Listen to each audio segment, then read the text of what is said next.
بسم اللہ الرحمن الرحیم۔ السلام علیکم۔ عیسائیوں کو جنگ کے احکام بڑے پادری پوپ کی طرف سے ملتے تھے۔ آپ نے سن لیا ہے کہ حتین کی جنگ میں اقرا کا پادری اس صلیب کے ساتھ میدان جنگ میں موجود تھا جس پر حضرت عیسیٰ علیہ السلام کو مصلوب کیا گیا تھا۔ یہ ثبوت ہے اس حقیقت کا کہ کعبہ کے خلاف جنگ کلیسا نے شروع کی تھی اور یہ دو مذہبوں اور دو نظریات کی جنگ تھی۔ یہ بتایا جا چکا ہے کہ صلیبی جنگوں میں شامل ہونے والے بادشاہوں، جرنیلوں اور ادنا سپاہیوں تک سے صلیب الصلوبوت پر صلیب سے وفاداری اور جان و مال کی قربانی کا حلف لیا جاتا تھا۔ اس حلف سے وہ صلیبی کہلائے اور بیت المقدس کے لیے جو جنگیں لڑی گئیں انہیں صلیبی جنگیں کہا گیا۔ عیسائی دنیا میں مسلمانوں کے خلاف جنگ اور سرزمین عرب پر قبضہ کرنے کو ایسا جنون بنا دیا گیا تھا کہ عورتیں اپنے زیورات اور مال و دولت کلیسا کے حوالے کر دیتی تھیں۔ جنون کی انتہا یہ تھی کہ جوان لڑکیاں اپنی عصمت صلیب کی فتح اور مسلمانوں کی شکست کے لیے پیش کر دیں۔ کلیسا نے کھلی اجازت دے دی کہ مسلمانوں کی کردار کشی اور نظریاتی تخریب کاری کے لیے عیسائی لڑکیوں کو استعمال کیا جائے۔ لڑکیوں کو یقین دلایا گیا کہ کلیسا کے مقاصد اور عزائم کی خاطر عصمت قربان کرنے والی لڑکی بہشت میں جائے گی۔ اسی عقیدے کے تحت خوبصورت لڑکیوں کو باقاعدہ تربیت دے کر مسلمانوں کے علاقوں میں بھیجا گیا۔ یہ مسلمان امراء کے حرموں میں داخل ہوئیں اور وہ تباہی برپا کی جو آپ اس سیریز کی پچھلی ویڈیوز میں پوری تفصیل سے سن چکے ہیں۔ اس مقابلے میں مسلمان آپس میں ٹکراتے رہے اور صلیبیوں کے پھیلائے ہوئے اس حسین جال میں ایسے آئے کہ مذہبی نظریات اور عقائد کو نظر انداز کر کے تخت و تاج کے شہدائی ہو گئے۔ انہوں نے ایمان نیلام کر دیے۔ پھر بھی کچھ لوگ ابھی زندہ تھے جن کی روحیں ایمان کے نور سے منور تھیں۔ وہ بیت المقدس کی پاسبانی کرتے اور لہو کے نذرانے دیتے رہے، مگر یہ قانون فطرت ہے کہ ایک غدار ساری قوم کے وقار کو تباہ کرنے کے لیے کافی ہوتا ہے، اور جب غدار صاحب اقتدار ہو تو دشمن سے 10 گنا زیادہ فوج بھی شکست کھا جاتی ہے۔ اسی کا نتیجہ تھا کہ صلیبی 15 جولائی سن 1099، 23 شعبان سن 492 ہجری کے روز بیت المقدس پر قابض ہو گئے۔ اس فتح میں جن مسلمان امراء اور ریاستوں کے حکمرانوں نے صلیبیوں کو مدد دی اور جس طرح مدد دی وہ ایک طویل اور شرمناک کہانی ہے۔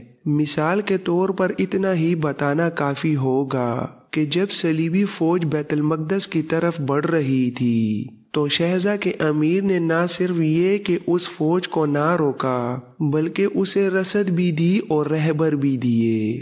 ہماتا اور تریپولی کے مسلمان امراء نے بھی صلیبی فوج کو راستہ دے کر رسد بلکہ تحائف بھی دیے اور اپنے قبلہ اول کی طرف روانہ کیا۔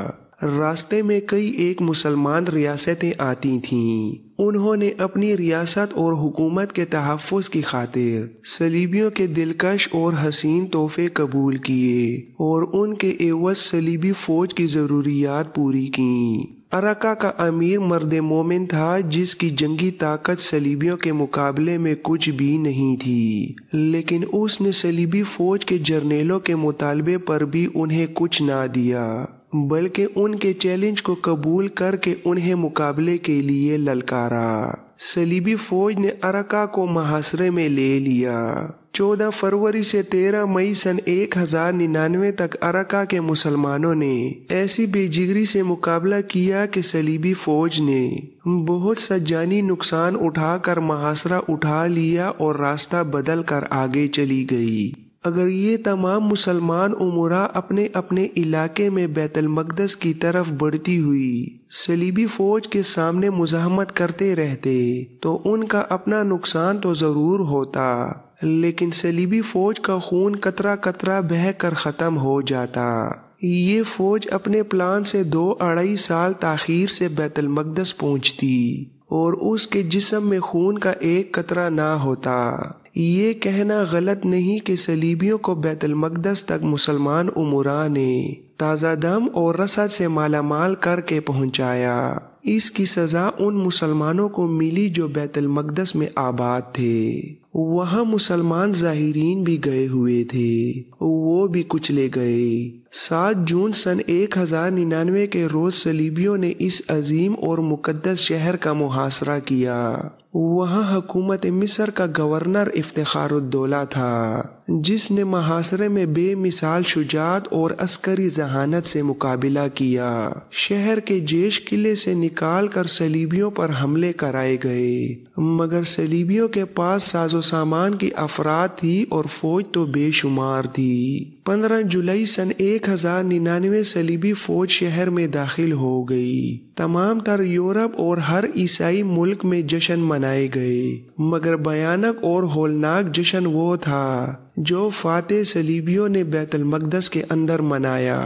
صلیبی سپاہی مسلمانوں کے گھروں میں گھس گئے، لوٹ مار کی، کسی گھر میں کسی فرد کو، خواہ وہ بوڑھا تھا یا دودھ پیتا بچہ، زندہ نہ چھوڑا۔